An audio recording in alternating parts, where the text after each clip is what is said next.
It'll be a holiday Merry Christmas. he'll never forget. Ho, ho, ho. Welcome to the party, pal. Hey everyone, and welcome to You'll Probably Agree. Today from Hollywood, Chicago, I have Pat McDonald on, and last year we talked about our favorite Christmas movies. This year, Pat's talking about his favorite Christmas movies that virtually no one's ever heard of, and my favorite unconventional Christmas movies. If you don't know what unconventional Christmas movies are, think about Die Hard, and you'll get the idea. So having said that, Pat, we're going to start with your favorite movies. We're starting from our least favorite of the favorite to our favorite, so like 5 to 1. Correct. So, Pat, what's your number 5? Well, on the theme of unconventional Christmas movies, these two films came out of the VHS era.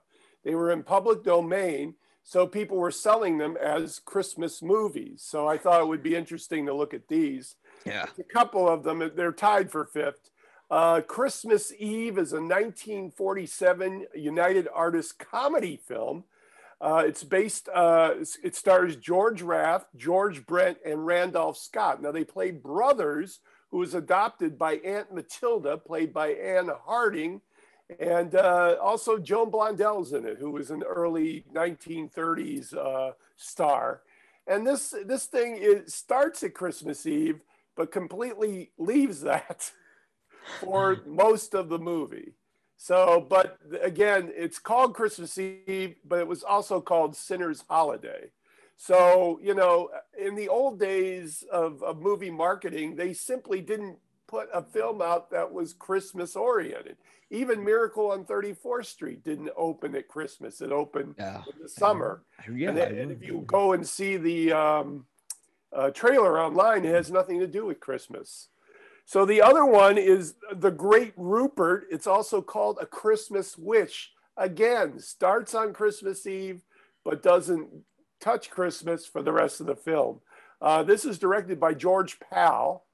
If that name is familiar to people, he is one of the early stop motion animators. And yes, he has a squirrel in this movie, the Christmas squirrel, that helps out a family led by Jimmy Durante, Tom Drake, and Terry Moore, familiar actors. And so those two have nothing really to do with Christmas, but they've been marketed as Christmas films. Have you seen any of them, sir? No, but I do have a question about I mean, at VHS. My dad had a video store, as I talked about in one episode. He had a VHS store, and I don't think he had those in stock. He might have, but he wouldn't even know about it. But one question I had is, it's funny that you mentioned how Miracle on 34th Street came out during the summer, and then Christmas Eve, essentially, it's not really centered around Christmas. You know, one Christmas film that isn't centered around Christmas, but is at the very end, is It's a Wonderful Life. Correct. If you think about it. A lot of people dispute its Christmas credibility, but I will say the culmination on Christmas Eve is the key to that film. The theme of family and being together and community all sort of thematically relates to Christmas, you know. Right. And it really crescendos there. So it's like an opera that ends at Christmas. Exactly. And I think it begins a little bit with Christmas. You know, they kind of play Jingle Bells a little bit when you see the angels and the stars. And because they're all praying on Christmas Eve in the beginning of the movie. Mm-hmm, and Clarence is the angel sent to help out Jimmy Stewart's character. And I don't know why I'm George Bailey. So one of the stars in A Christmas Wish, The Great Rupert, the Rupert is a squirrel, by the way, is Terry Moore, who was a sex symbol during the 1950s. So she did a DVD commentary for A Christmas Wish. Oh my gosh. 2003. So if you want to pick that up. How is the commentary on it? So number 4, and again, this is something that kind of sometimes is brought out during the holidays, specifically for one scene, but The Lemon Drop Kid, a 1951 comedy starring Bob Hope and Marilyn Maxwell, which he was rumored to have an affair for a long time. And It basically is a Damon Runyon story, the guy who was adapted in the Guys and Dolls, you know, the D's, Dems, Does kind of guys. And he has till Christmas Eve to pay a debt. So it culminates on Christmas Eve. But it has a lot of Christmas in it, including where he starts a scam where he gets Santa Clauses all over town to pay the debt. Yeah. And it was the introduction of the song Silver Bells. So I would consider that a obscure Christmas film that people don't really consider. And it's interesting, when I was a kid, they always used to show it around Christmas. And now you really don't see it. I don't know why Turner hasn't picked it up, you know, because there's no old movies on at 10:30 anymore. But Turner Classic Movies, I would think that would be a shoe-in for them. But I don't necessarily see it. So Lemon Drop Kid is number 4. Now, did you watch this? Number 3, The Magic Christmas Tree. Yes, I did. Oh, God. All right, I saw 3. All right, first off, it's the award season, so we're watching a lot of movies at this time. You know, what's when the critics are going, but after seeing like 2 movies that day, you know, this is like the 3rd one that I saw that day, and like it was maybe 2 a.m. when it was playing, and my brain just couldn't handle it. And I remember initially, you told me that it was on YouTube, and you don't have to see it. I'm like, well, I need to at least see the movie at 720p. Well, immediately when it started, I could tell this was like shot on someone's old video camera. And there's a lot of versions on YouTube. I don't know which one you caught, but no, I saw it on Tubi. Tubi. And it's like, first off, the frame, there is no real framing. Everyone's like on the far corner of the screen for no reason. Apparently the director never heard of the rule of thirds. You're always supposed to shoot an incredibly bad film. Yes, like you're supposed to shoot something at least on a corner. Everything is just shot flat, and there's just so much rambling about random stuff. It was weird. It's a Christmas film, but there's a witch in it, and it stars like this little fat kid who's just like a greedy, selfish little jerk. He is. Yeah, he was like a little Eric Cartman. And then did you get to the scene where the guy was trying to start the lawnmower? Yeah, I did. I mean, it went on for like 10 minutes. Yeah, the inside of the house, it has just the worst, ugliest architecture. You're never supposed to film white walls in a movie, and there's nothing but white walls. And the dad, it's real though, dude. I love that era of filmmaking, because that was a time when people said, okay, I see that these kids are going to these kiddie matinees. If I could get a one-off, sell it to the kiddie matinees, I'm going to be in. And this is what this guy did.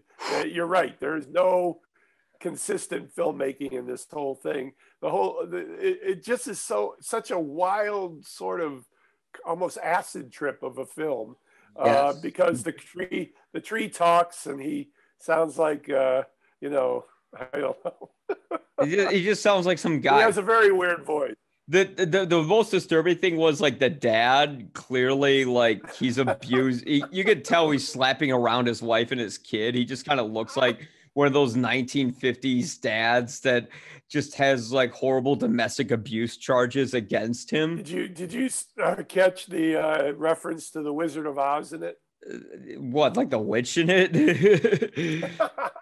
It went from black and white to color when he went. Yes, in the beginning.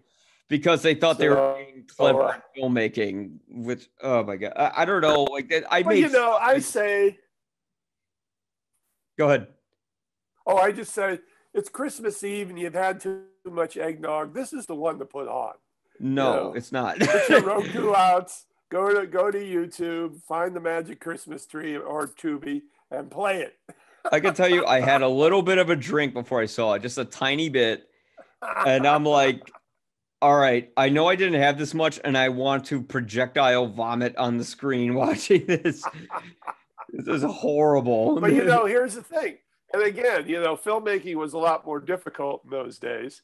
Yes. So here was, I don't know who was involved. I didn't look it up that deeply, but what amazes me is that it was done. It probably cost $10,000 in 1963 dollars. Wow. And I don't know, has it made a profit? It's still on the air. Tubi bought the rights. So, They did it. They got their dirty money. It could be in public domain. Yeah, It could be in public domain.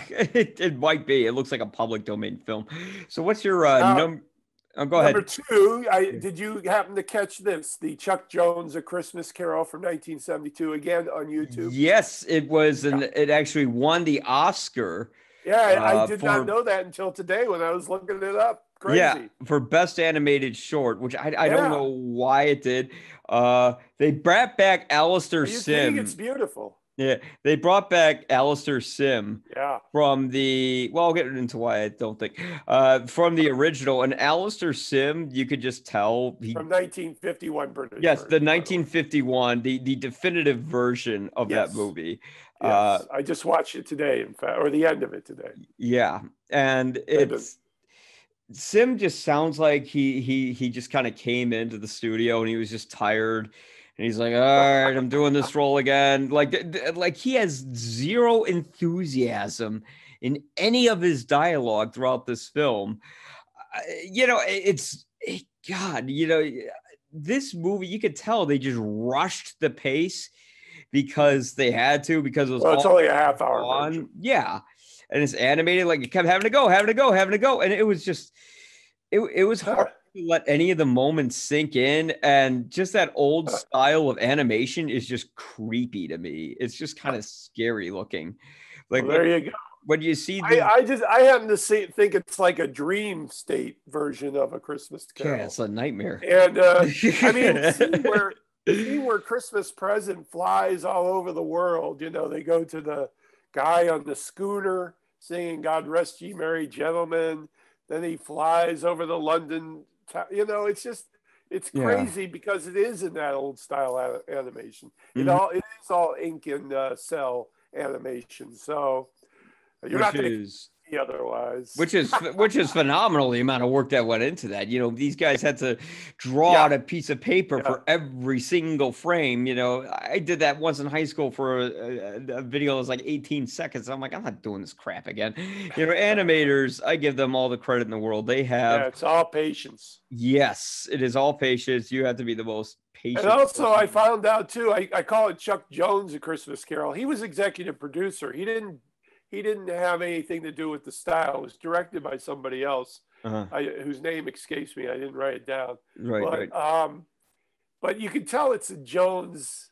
It has the Jones feel to it. How he's very angular with his characters, and so it was a combination, I assume, of the director and Chuck Jones. It's kind of got those long. Calling it a Chuck Jones A Christmas Carol is sort of a misnomer, but yes, it kind of gets lost amongst the pile of how many. I want to know how many versions of A Christmas Carol there actually is.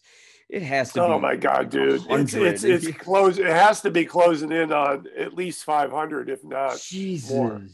Oh, because every year, one of the reasons I become an expert in holiday films is every year I do a sit down with a friend of mine. We call Pat and Ken at the holidays. And basically we charge ourselves with trying to find some of the most obscure Christmas stuff available. And so everything I've talked about so far, you can find on YouTube, Pat Uber TV. It has you just, put the title in and you'll get it. I gotta say, you do cement the title of film critic with how, like, even I didn't know what these were. I'm like, what? Well, I mean, and I don't know, I don't know what's on the 50,000 channels anymore. It's all generational. It's all I've the had Hallmark 30 more years of time on Earth than you have. So, well, I'll be there before No, you're not a classic film. You're not a studio film guy, are you? You don't necessarily know the studio film time or filmographies. Have you seen a Bob Hope film? Yeah, but it's like I'm more into like weird art house. I'd have to look them up, and probably one of them struck my head. I can't name them at the top of my head, but I know I've seen them. Well, there you go. I mean, I can name 5 Bob Hope films right now. So It's just a different subset of interests, and because film criticism is such that there are so many degrees of it, and so many expertise. 90% of film critics, I find, get involved in it because of horror. Horror is my least favorite genre. Yeah, same here. I don't like horror. I mean, it's just my thing was the 10:30 and 3:30 movie when I was a kid, and that's how I got into film. Yeah. So it stands to reason I would know a lot of these BS things. But you did get to my number one obscure, which I think everybody should see around the holidays, A Child's Christmas in Wales. Yes. What did you think of that? I'm it was very a charming curious. little film. I liked it. It was a nice little film. It had nice little tall tales. There's production value in it. The character of the grandfather is particularly likable. Great Den of Elliot. Yes. And I am at that age now where I view the moms in films as attractive. Like, and I'm like, man, I used to view this. I don't know if I would have gotten that out of there, but okay. I used to view ladies like this as mom. Now I'm like, what's her digits? But no, it's strange. Me, brother. It's funny. strange. No, that's hilarious. I love it. So this is Welsh poet Dylan Thomas. Okay, very, very tortured alcoholic, but he did write this as a BBC special. It was sort of just like a story for BBC Radio, and basically his memories of being a child in Wales, but it's the language in it that strikes me. It has a language. It's the combination of Old English and I'm sure Welsh and I'm sure British, proper British language, but it just goes into flights of fancy that really, really hits me. Yeah, I watch it every single year. I have to get it into my radar for Christmas. So, and it was something that we discovered, back in 2009 when we did the show. So, and that was the first time we put it on video. So it's funny. I wish I would have discovered it a little more down the line, but this one is definitely, to me, the best of the hidden Christmas classics. Yes, it's actually an enjoyable film, and some of the. I'm glad you enjoyed it. Yeah, some of the things the Brits. I'm glad you enjoyed the hot mom in it. That's cool. Oh yeah, well I didn't use the term hot mom. Oh fuck it, yeah, she's hot. She was hot as fuck. All right, but. It's strange. Yes, it's strange. I'm not aware of these kind of movies. I'm more of like in the class of, I used to be into pop culture stuff. Now I'm into like strange art house films. I've been kind of like binging. Sure. That's what I'm saying. Fassbender films. You can't be an expert on everything. Yeah. The people who try to be an expert on everything usually end up not being an expert on anything. So exactly. Yeah. Fassbender though, I didn't even know this guy was like 37 when he died, and he made like 40 films, and he looks exactly like someone I know, like exactly, just like how I look hilarious. Exactly like Ed Sheeran. So it's just, I wouldn't say exactly. I just saw him last night. So number one of the five I recommend, or you saw what, 3 of them? Yeah. I would recommend. I'd be interested to see what you think of Lemon Drop Kid. But you saw Christmas Carol, Child's Christmas in Wales, Magic Christmas Tree. Yeah. Of those 3, which one was your favorite? Oh, Christmas in Wales is my favorite one. Yes, that was the most enjoyable one. It has a good pace to it. The stories are. It's kind of like Big Fish, but on a much smaller budget. That's a great comparison. I would definitely, that really is an apt comparison to A Child's Christmas in Wales. So so I introduced you to 3, and the 5 that you gave me are ones that I'm very familiar with. So we can have a back and forth on that. So give me your number 5s. Right. I'll do it. Thank you. No, I can't. No. Well, I mean, if it's a give and take. Everyone, I'm messing with you. You're hosting. I'm kidding. I'm in the world of comedy. We roast each other all the time. But yes, these 5 films are movies. Comedy's supposed to be funny. Yeah, Okay. unfortunately, I am not. Which is why I film the comics. I don't do the comedy myself. Stop it, Mike. You're hilarious. No, I'm not. So number 5. So these are movies everyone's seen. Number 5 is, I think we all are aware of it. They made a new version this year. That's the Star Wars Holiday Special. Do I think this is a good special? No, it's garbage. That's terrible. Yes, I mean, I don't know what we could say about this that hasn't already been said. Right. The most interesting thing is George Lucas wanted to personally smash every copy with a hammer. Which makes it even better. Yeah.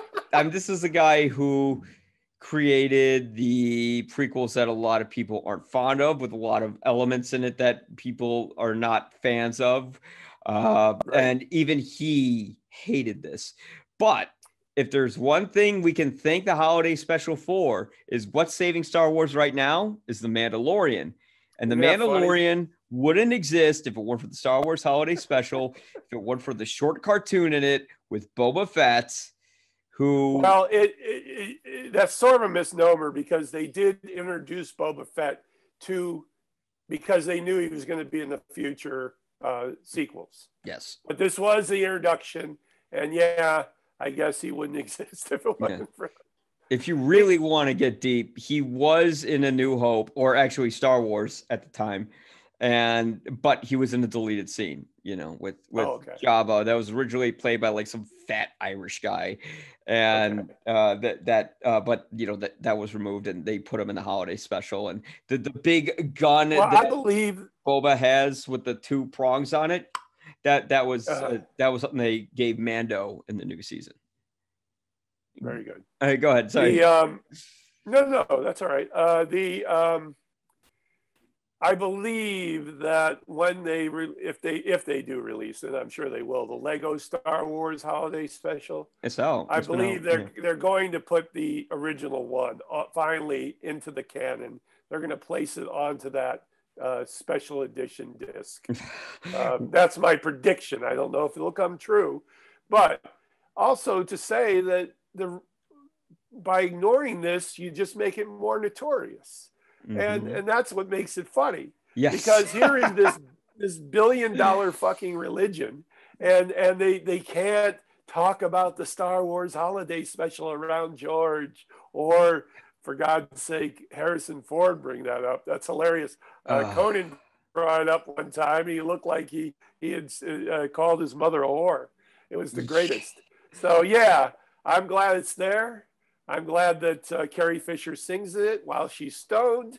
But it's virtually impossible to sit through. It's just terrible. Yes. You could see the exact moment on Harrison Ford's face while Carrie Fisher is singing, where he's just kind of given up and becomes cynical. Also, quick note, they did release a Lego holiday special a few weeks ago. My review to it, Plus. Yeah, I gave it 3 stars. I honestly want to go back and give it 2, because it's very generic. It honestly, if you watch a Robot Chicken holiday special, it's far funnier. It gets deeper into sort of the inside jokes that people enjoy. I do like Robot Chicken. Yeah. And I gave it 5. Wow. Why did you give the new one 5? Because it was making fun. It was making fun of the fucking religion. I'm so tired of this thing. Well, and we need to keep it lighthearted. It's a kid. It was intended to be a satire of Buck Rogers. It wasn't intended to be a religion. Where little children are murdered in one of the episodes. The fact that they were making fun of it was brilliant to me. That's all. And also it culminated into a real nice, warm sense of where we need to be at the end of 2020. So call me a sentimental old fool, and someone who is not a Star Wars buff. Yeah. So except for in a movie sense. Yeah.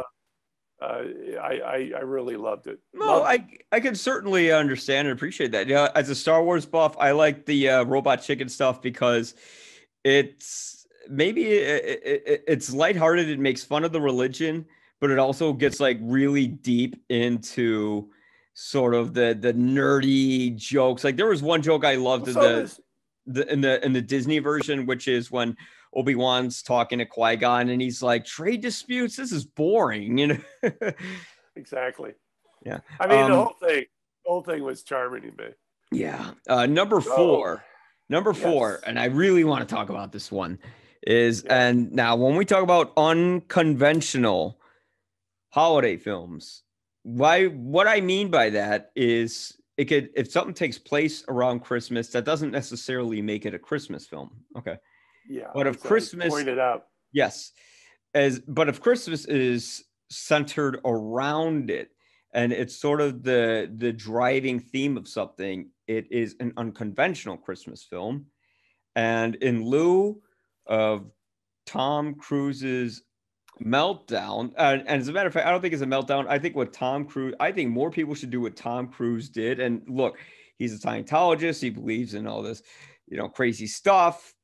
But I mean, if you're yelling at people to follow basic COVID restrictions, more people should do that. And I totally 100% agree with him on that.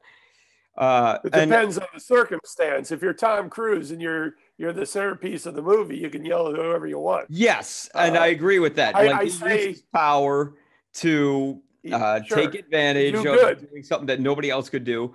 But I will say that he was thinking of it, unlike Christian Bale's rant, where he's like, "You're ruining my scene, and you're walking in my shot." Tom Cruise is saying people are trying to put food on the table for their family. They're losing their houses, and people are dying because you're taking your masks off. And I'm going to guess he politely told people this like a million times, like, "Hey, man, could you just please put the mask on, please?" Yeah. And then I think after a while, you have to yell at adults like they're children. So then they listen to basic rules. Some adults like to carry firearms, so I'll stay out of the direct confrontation. Yes. I'll give him a nice glare. That's about all I can do. Having gotten that out of the way, and I actually tweeted Tom Cruise and told him not to apologize. That was the news of the day. Yeah. I can't not adjust relevant. And really, I didn't choose this movie because this thing happened. It literally was one of the movies I chose that I didn't think was Eyes Wide Shut, because this movie is a Christmas film, because this is about a family that is falling apart during the holidays. It is outside the holiday though.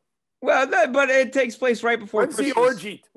When does the orgy take place? Does it take place during the season? Yeah, it all takes place during Christmas. I haven't seen it.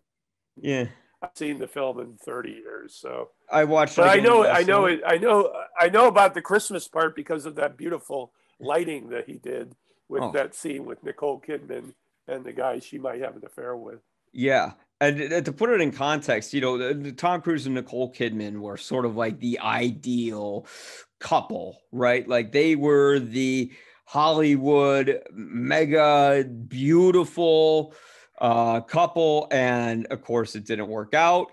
I think they divorced maybe a few years after this movie. Soon thereafter. Yeah.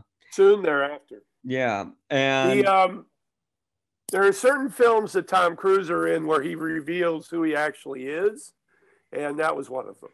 So, gay? I'm kidding. I will say about them, and they had to spend a lot of time on that film. Very, here they are both. I mean, Nicole Kidman was ascending, Cruise was on top, and they both spent 3 years doing this film, or close to. Well, they had to keep going back and forth, but.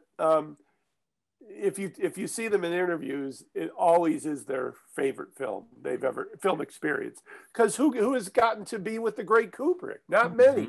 Mm-hmm. And there are two that did it. And this was Cruise at the top of his career doing a Stanley Kubrick film. Who would thunk it? Yeah. And I'm going to say something controversial here. I think Stanley Kubrick is the greatest filmmaker who ever lived. It's not Orson Welles. Okay. Orson Welles did make one of the greatest movies of all time, if arguably I don't think that's too controversial. Well, Orson Welles. I mean, if you put the individual filmmakers up there, a lot of people say Stanley's their favorite. Yeah, because Orson Welles, he caught lightning in a bottle with Kane, and he never quite caught it again. You know, he's made some pretty good movies after that. I do want to see, there's one called The Trial that I got a disc of that I want to watch. It's great. Yes, that's what I'm telling you. The funniest thing about Wells, it's encapsulated almost in one statement where he said that I started at the top and worked my way down.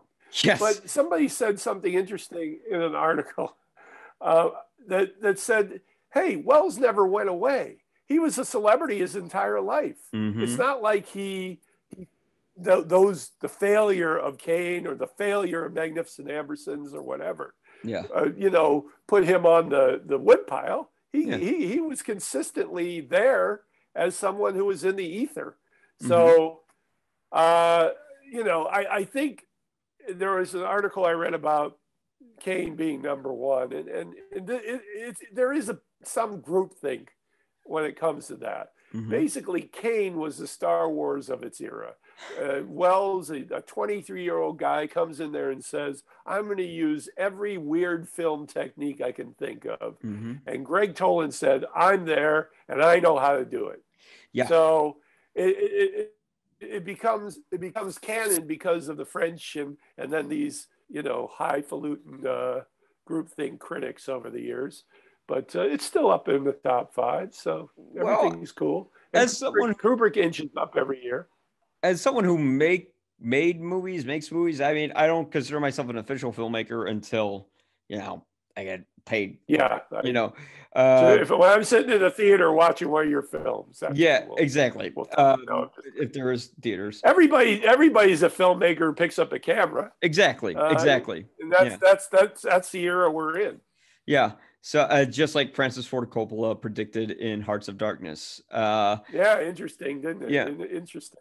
It's been a long time since I saw that one. Too. Yeah, I will say, as someone who has picked up a camera and cut the movies and did more than just use his iPhone, actually had full crews and everything. Every single technique that was used in Kane has been used in every movie ever since.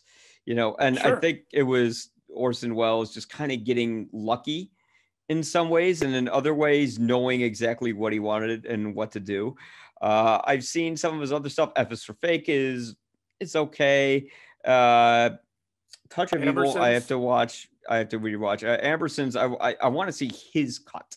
And I guess there is no... It doesn't exist. Exactly. Unless you can find it down in Rio, which they think it's going to be there. Yeah. He did send for all the film stock to be brought down there. Mm-hmm. But going back to Eyes Wide Shut, again, Kubrick always challenged and reconstruct, like his movies people didn't like initially, and then later they're like, oh my god, this is a magnificent masterpiece.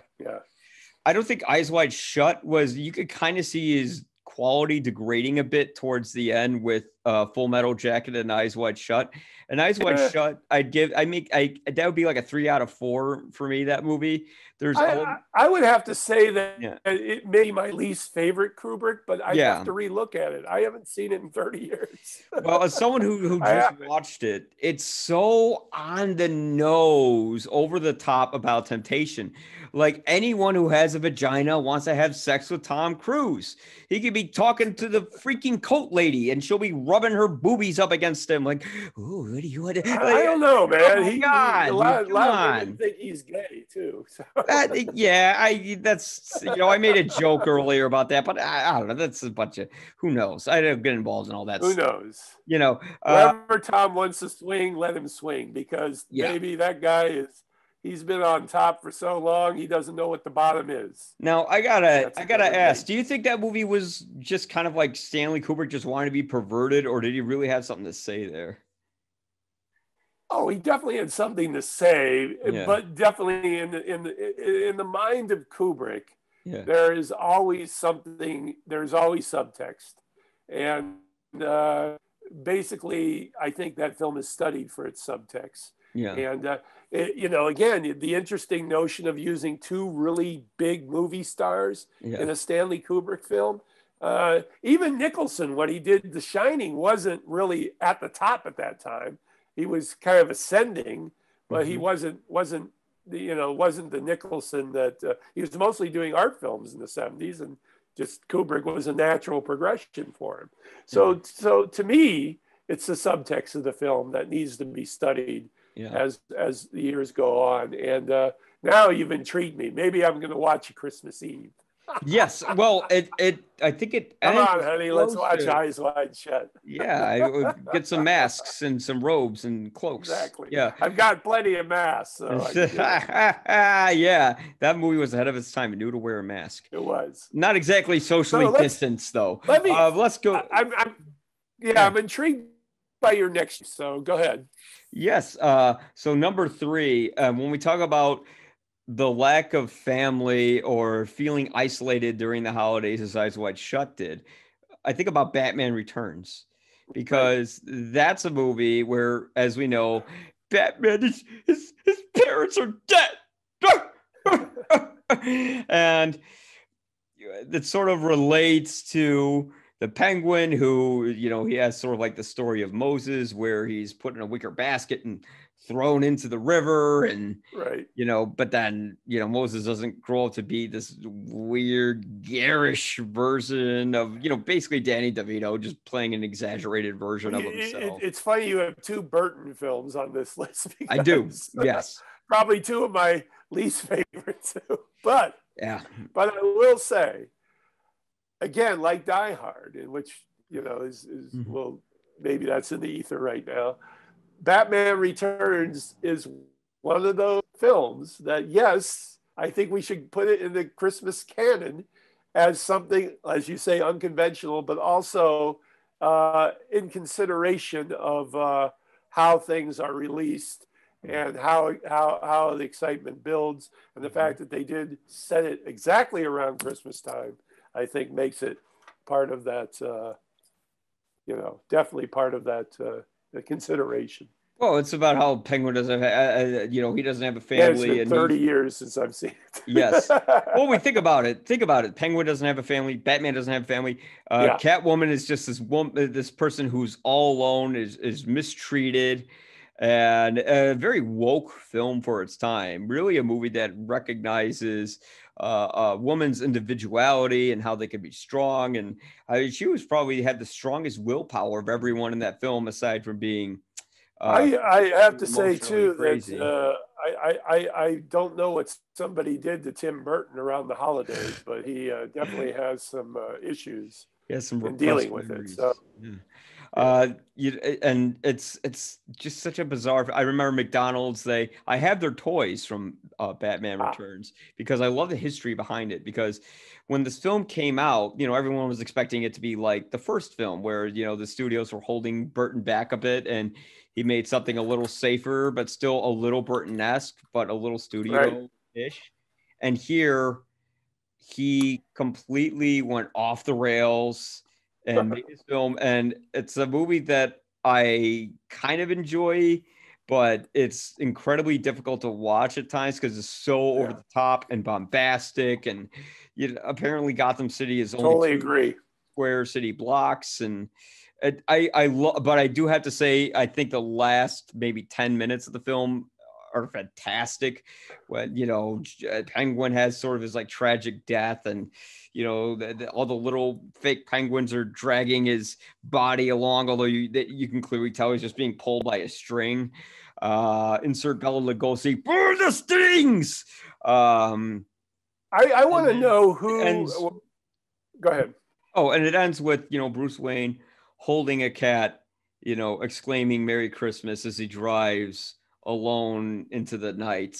It's very much like Batman, very much like the tortured soul Bruce Wayne is, and very much reminiscent of people who feel alone during Christmas. I think that definitely came through, and it's one of the reasons that it is considered a Christmas movie with a different spin. Mm-hmm. What was your question that you had? I wanted to know, was it Burton and DeVito that got together to create that interpretation of the Penguin? I know what he was doing. I know he was trying to make him more gross and more, nothing like the comics, social or whatever you want to do. You need the Penguin is an absurd character. It's an absurd criminal.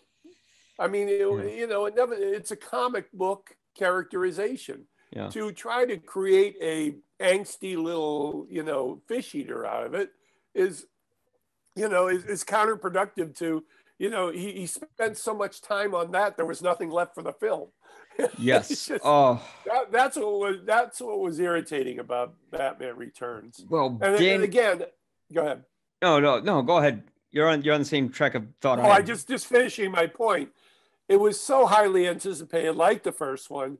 And of course, a sequel to that brilliant first one, you're like, I'm there first night. Yeah. And yet it really, everybody walked out of that thing going, what the hell? Yeah. Not everybody.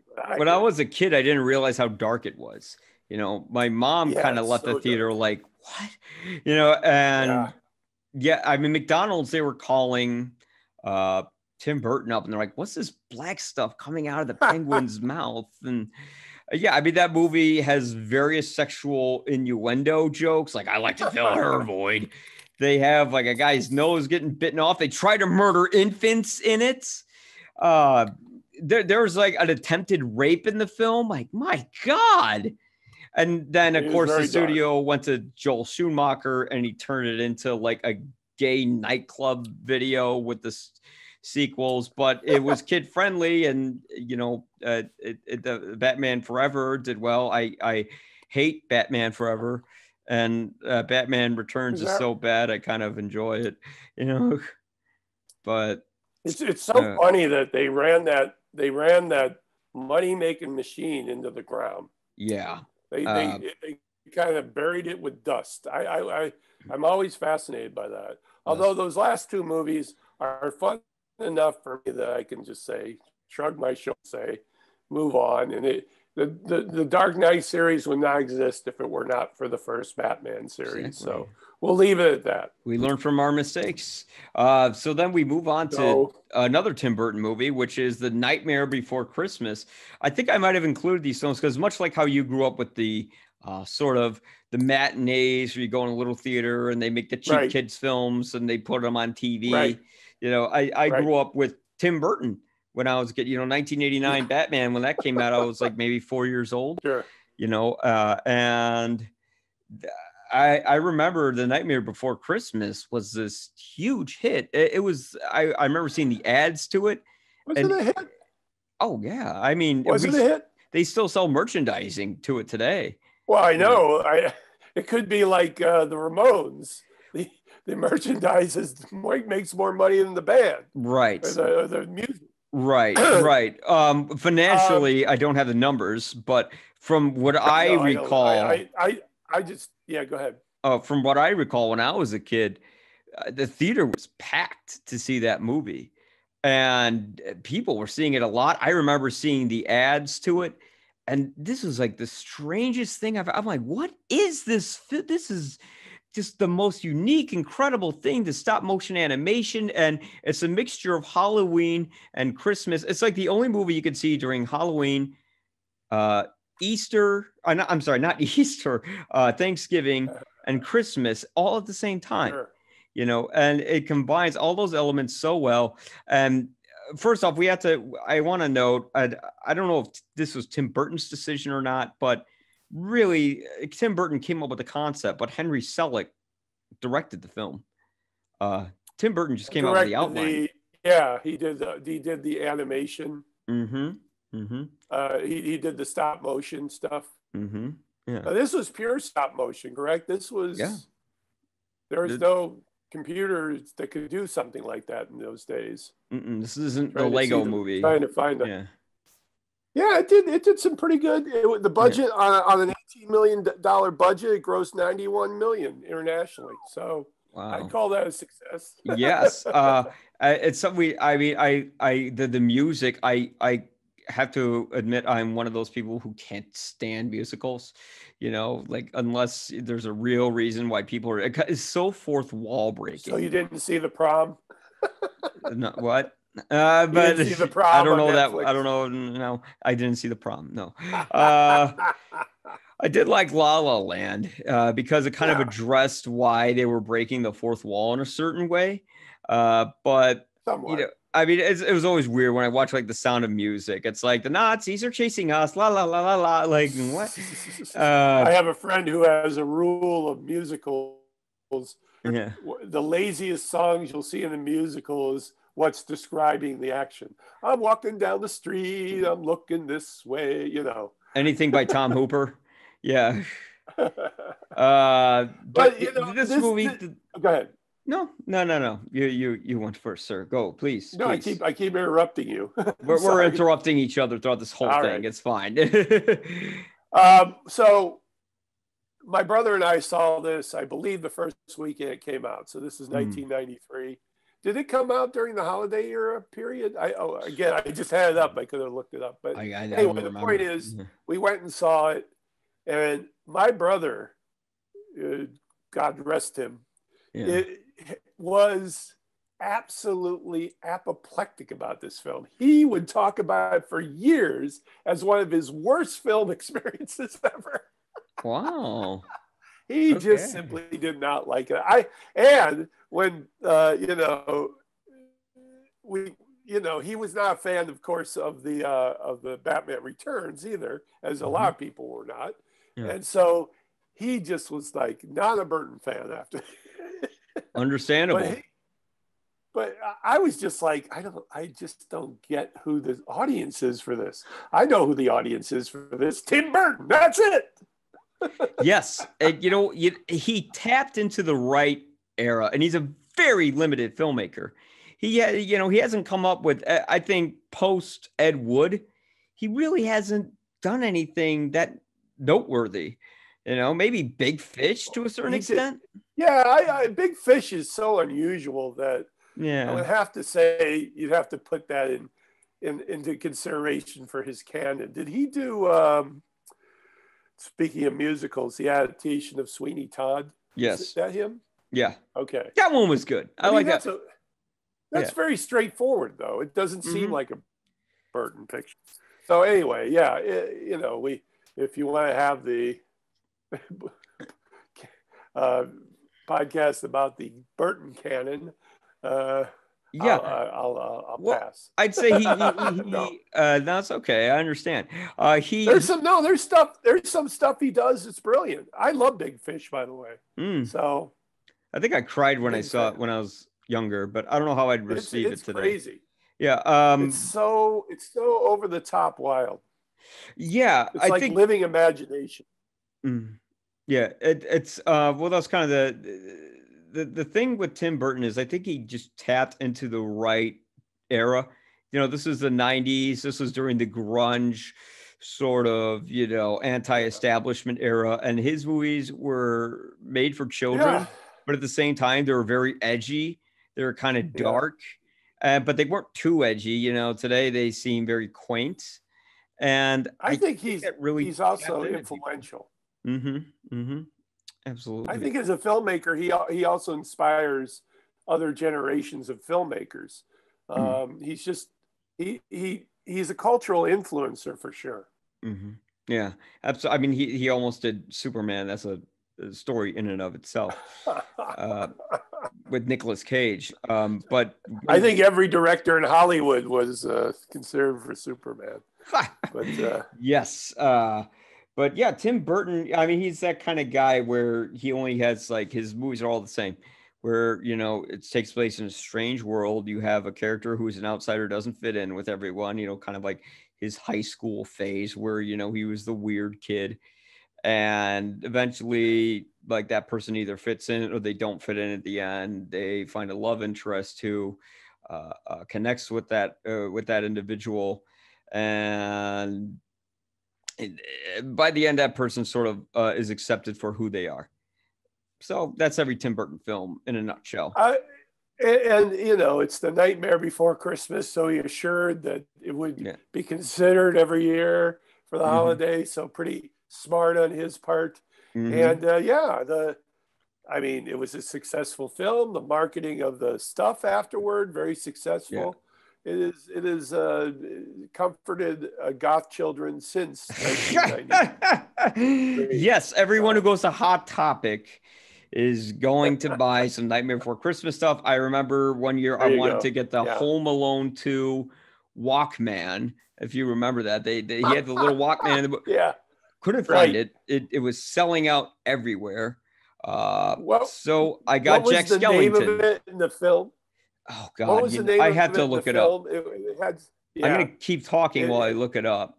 But I remember, but I couldn't get the Walkman at the time. So we made a compromise with my mother to get the Jack Skellington doll. And I think at that point I knew Santa didn't exist. Sorry, kids. But she... Yeah, you have a large kid following for this podcast. Yes. So I just stop saying in this podcast. But I found out Santa didn't exist. She got me Jack Skellington, where you could remove his head and put it back on, and he came with little Zero. I don't think The Nightmare Before Christmas necessarily is a wonderful film, but I think in terms of style, in terms of music, it's inescapable, and it's incredibly short. It's almost below an hour 20. It barely qualifies as a feature in many ways. Yeah, I know. It's even at that length, it's long. Well, okay, I understand. It's not, I grew up with it. If I did it, yes, I was going to say it's a Talk Boy. That was from Home Alone 2 that he used a lot. And boy, people wanted that Talk Boy. I mean, now you have a cell phone, you have a Talk Boy. But at the time, from Tiger Electronics, the Talk Boy was just, everyone was clamoring to get it. Although it was, I wish it would be cool to have one just as a piece of movie memorabilia. I also have a Home Alone doll that I've done some things to. My brother-in-law, we treated it much like Sid treats his toys in Toy Story. I think you should talk to your therapist about that, not me. No, it was just stuff boys do with toys, just throwing it around, stuff like that. Nothing beyond that. Are you familiar with Hot Wheels at all? Oh, yeah, of course. So my nephew loves Hot Wheels. Yeah. When they came out in the 60s, they used to have these tracks, and they would be these orange tracks, and you would put them together with a plastic like grommet. They're still there. They would fit together. They're still there. Yeah. So, all right. So these tracks were incredible. You could whip people like a torturer with these tracks. Yes, you could. I mean, I'm sure some authority figure used them on their kids. My parents didn't do that, but my brothers and I would kill each other with these things. I imagine the dad from Magic Christmas Tree used that a lot. I told you to clean up your dinner. That's an interesting take on him. I just thought it was the strangest part of that movie is the frickin' lawnmower scene. It goes on for about 10 minutes, and it's one joke. You can't start the damn thing. Yeah, that's why I ended up just going to the bathroom during it, not fully paying attention to the film, to be honest. I was like, all right, I get it. Have the tree talk like this. Hello. But yes, Nightmare Before Christmas. Yeah, we all know. Everybody knows it. Great movie. What's this? This is everywhere. What's this? Yeah. All right, let's get it. But we all know what number one's going to be. And it's going to be Die Hard, because everybody loves Die Hard. It's everyone's favorite action film. I don't know why they made... Actually, I really do like the third movie quite a bit. I like 2 as well. No. 2's over the top, but I like its over the topness. It's just the same exact movie with a very forgettable villain. If I have to rank them, I go 1, 2. What's the one after 3? It's the one with Jason. Live Free or Die PG-13. The one with Jason Long. Is that the 4th one? I didn't see the fourth one. I snuck into a theater, watched parts of it, and then I said, 1, okay. 2, 4, 3, 5. Okay. That's okay. my ranking. Yeah. I'd say Late 1, 3, 2. I didn't see 5, so who knows? 4 is the last one. Just 4 or 5. I did see 4, and 4 is actually quite good. It's PG-13, so fuck it. It goes against everything that Die Hard is. Timothy Oliphant in 4 is really good villain. A really good villain. He was too smug. All right, Mr. Guy snuck into the theater, watched 5 minutes of it. Yeah, and that's all it deserved too. But okay, so Die Hard. Let's get into this. I guess Die Hard is a Christmas movie because they take over Nakatomi Plaza during Christmas. They literally play what's the name of the Beethoven song that they have during it? Ode to Joy. That I was whistling. That I was whistling as we went into this segment. Exactly. Ode to Joy. Yes. Go ahead. No, that's all right. This is the theme of this podcast. Everyone interrupting each other.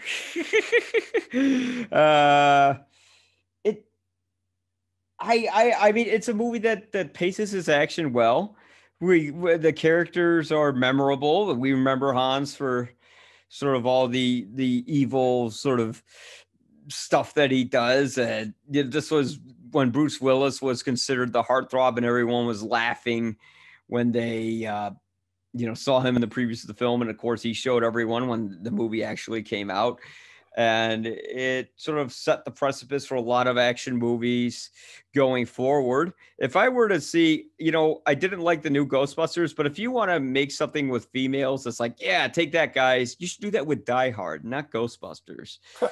The one thing I'll say about it is that it's a classic. It's an American classic. Yeah. It's just it never gets old, for me at least. And it's a film that follows through on many levels. And one of the things that people don't realize, it's actually a satire of authoritarianism, because the criminals are authority, the FBI or the law enforcement's authority, and McCain is simply a cog in the wheel, Mm-hmm. And it's just, if you want to take it on a socio-political level, you can do that. That's the brilliance of the film.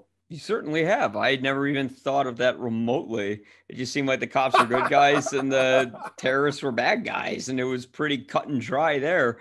I mean, certainly, maybe it is because John McTiernan got in trouble with being involved with a mob or something like that, and he wound up in prison. No doubt. Yeah. So I think he shared he ran that. up in prison. I got to look him up. You didn't know that? Yeah, he wound up in prison because he made some deals with the mob. They had the movies that made us come out on Netflix, and John McTiernan just kind of sounds like a scummy prison guy when you listen to him. Although he's a phenomenal director. He did Die Hard with a Vengeance. After I had to disagree. I absolutely loathe Die Hard 2. I just thought it was a copy and paste of the first film with an incredibly forgettable villain with a very good actor playing the role. Die Hard in an airport. They followed through on the pitch. Yeah, they certainly did. And boy, was it lazy. At least the third one was creative. They did this whole cat and mouse game. The chemistry between Bruce Willis and Samuel L. Jackson is fantastic. And of course, in this movie, the chemistry between Bruce Willis and the cop whose name I'm blanking on was actually kind of emotional. Dennis Franz. I don't know why he never came back for any of the sequels. Which is... Yeah, you would think as a character he would, but something happened to Franz in I don't know what year that was made, in the early 90s, but something happened to Franz where he kind of just dropped off there sick or something. I don't even know if he's still alive. Oh, he's alive. He was in the interviews for the movie. With the movies that made us, he was talking about the making. But yeah, it's fascinating to me that he just kind of... Because he had a distinct, perfect character that he could have played and played and played. But something happened where he just didn't didn't do any more movies or TV. But So I don't think we're talking about Dennis Franz, though. Dennis Franz is the Chicago guy with the mustache. Yeah. That's what I'm talking about. He was the cop in Die Hard 2. Oh, I was referencing Reginald Val Johnson, Sergeant Al in the Paul. first one, yeah. Yes. Who was also in, wasn't he also in Family Matters? Yes, he was. Yes, he was. The chemistry between them were great. Like no other cop would listen to John McClane but Al, right? And all the higher ups, when you want to talk about your socio-political angle, they didn't care about anyone, the actual person who was in danger, because they wanted to grandstand and show that they were in charge, with this whole macho posing bullshit thing that we see in American politics today. But it was really the person who was understanding and sympathetic that got the wheels moving, that was able to save lives, who was able to help John McClane out. And this was a movie, if you watch sort of like how it was made and stuff like that, much like Citizen Kane, I can't believe I'm drawing this comparison, but it's kind of a movie that was made wonderfully on accident. It is a happy accident. Yes, exactly. The Nakatomi Plaza, I believe it was one of the Fox Studios buildings that they used.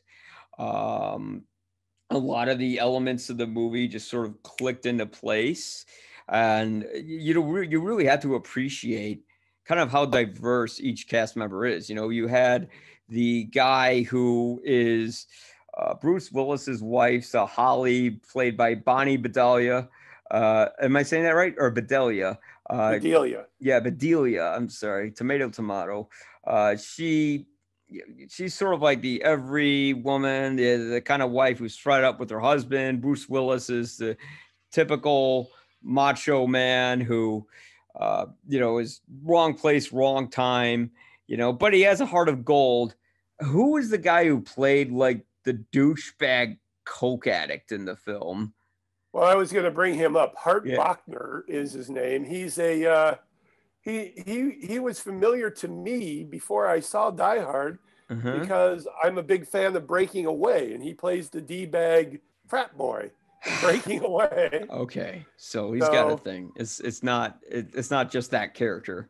Well, again, it's just levels of people who are trying to emergency vehicle. The Nakatomi's getting blown up right now. Level of personalities who are approaching a problem, and the person who can solve the problem is the one that's the outlier, not the people in charge. As you well see, they're either dead or useless. So, I mean, that again, it works on so many levels, and as a piece of entertainment, it's just joyous. Yeah, and the theme of Christmas is followed through on, as far as peace on earth and everything like that at the end. But I'll tell you what the second one had that the first one didn't, was just incredible violence. It was so much more violent. Although the first one was pretty violent too. I'm so inured to it now that I don't even think of Die Hard as a violent movie, but it certainly is. Oh yeah. That's why I was so disappointed with the fourth one. Like, of all things, why would you water down Die Hard? That goes against everything that Die Hard is. Die Hard is meant to have, foul language and blood, and then all of a sudden it's like, oh no, he can't even say yippee-ki-yay motherfucker anymore. Like, what? Well, I mean, he's also, again, the fourth one is a man out of time picture. Yeah. I mean, they tried to artsy it up, putting McCain into a world that is gone way past him, Yeah. And we see the contrast from the first one to this one, and I don't know. Thematically it worked for me. It's not my favorite, but it's not the worst either. Which is 5 for sure. 5 is terrible. Has anyone even seen 5? I saw 5. Okay. It was a piece of crap. Yeah. I mean, what do you expect? They hired the guy who did the remake of The Omen and who directed Max Payne. What did they think was going to happen? I don't know how the picture got made. I mean, Yeah. I don't know how it was green lighted. I don't know how Willis got involved again. Yeah. It's almost it'd be a study for some film class or something. I don't know. Yes, how movies shouldn't be made at the last minute. Well, But Die Hard, yeah, it's a movie where the family gets together and they get to have Christmas. Yay! I mean, there are people who insist that this is their only Christmas movie. I'm like, cool. That's a little much. Yeah. Well, yeah, I know. I think that's part of its cachet. You know, that people have been arguing whether it's a Christmas movie or not, and there are people who insist this is the only thing I'll watch on Christmas Eve, and they'll be kind of haughty about it, quite frankly. But to me, it's like whatever floats your boat. But there are better Christmas movies. Like Eyes Wide Shut. No, That's but a good way to end this. Yeah. Well, the reason I chose these movies is because 2020 is just such a weird year. Just seeing like a standard Christmas film where the family's getting together and hugging each other. It's like, well, we can't do that this year. And everything just feels fucked up, frankly, in 2020. So it is. Why not enjoy Christmas with some fucked up Christmas movies? And that's the way to really celebrate it. Celebrate it at home. All right, then. And then, happy holidays. For the love of God, people, follow the guidelines because there is light, like Die Hard, there's light at the end of the tunnel. And now with this vaccine, if we adhere to social distancing, if we wear our masks, I won't have to go Tom Cruise on your asses. And we can actually... Is this what this podcast is for? To rant to people about wearing masks? Yes. So, because this is a weird Christmas year, and this is the year where I'm going to say, put on your masks. I'm making this a political fucking statement to go full Tom Cruise on everyone. But we can have Christmas with our families again, and we can talk about regular Christmas films. Wouldn't that be nice? It was a step-by-step problematic circumstance that was not helped by lack of leadership. So we don't have to worry about him anymore. But the point is, this could have been nipped in the bud if somebody who cared was in front of the problem. So yeah, that's the only political thing I'll say about it. Yeah. Otherwise, it's a virus. You can't. We're biological creatures, and if a virus gets into the system, just like any other virus, it can destroy. And this has proved to be lethal for us. So hopefully this vaccine will take hold, but who knows? It's the way that it came about. It's a biologic too, which is something that has never been done in the vaccine before. Yeah. So we all have to remain cautious, and that includes, sir, wearing your mask.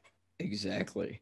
Wearing the mask and distancing. And I ended on that weird note because it's a weird year, and I'm not going to try to sugarcoat it. All right. Thank you, sir. Happy holidays to you, and thank you for again having me on for your Christmas show. I appreciate it. Of course. And keep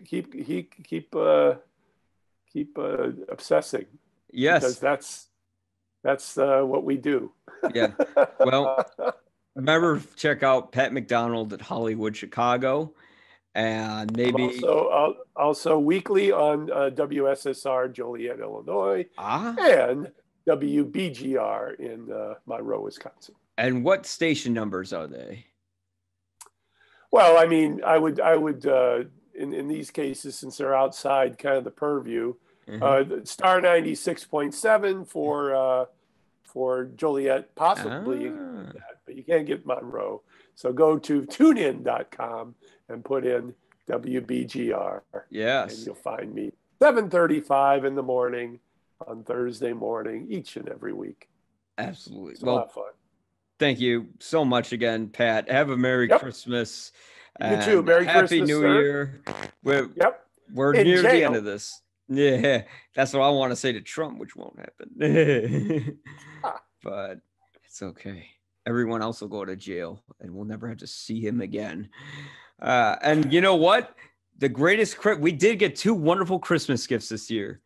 Donald Trump lost, and there's a vaccine coming.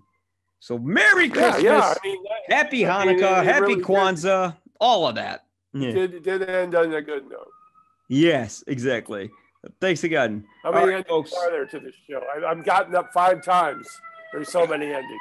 And here comes the ambulance again. Perfect.